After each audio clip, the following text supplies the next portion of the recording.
folder called truck suspension. So it's not gonna be only about trucks.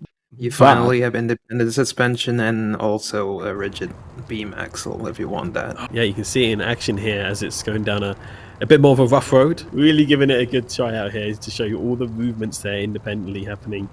Was it Namiro behind the wheel? Okay. Oh, come on, Chad.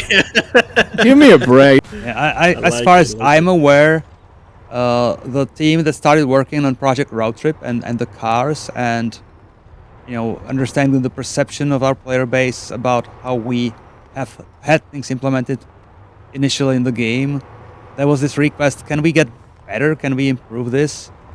And of course, the truck part of our game, the core of our game, would benefit too if we make it finally more detailed.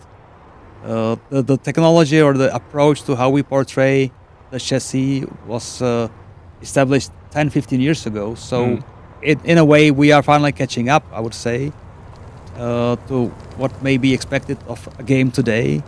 And again, just as everything with trucks, if you have two games and each game has like 20 plus different trucks, and each of them actually may have multiple chassis versions, it's a massive undertaking to go over this much content and change it. So I understand the plan for the team is to introduce it gradually.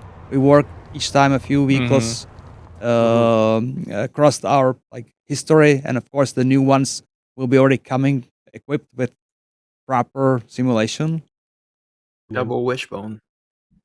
Oh yeah, check that out. Nice. These are images from the Volvo Truck Experience Center. It is near Gothenburg. We were there. We flew a drone here. It's huge. And you can see some interesting car factory next to it as well. So already in the content that we just reworked, we are already adding micro rework in a way, and we are still planning more. But not everybody's factory and not everybody's cool place can make it into the game. So we managed this one. Sadly, quite a few ideas had to be simply left under the table because we just cannot fit everything into the schedule or into the world size and all that.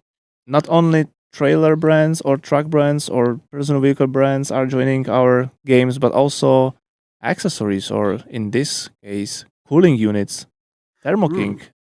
So we had, I think in the past, the only one that was branded was from Liebherr, that was on one of the special Krona trailers that we had. But now Thermo King will be in the game, and it will be generally available across all brands. Well, when you interact with the world of licensed and brands and all that, you get into discussion with people beyond just vehicles themselves. So cooling units is another such example, and I guess there's more in the pipeline, more corporations.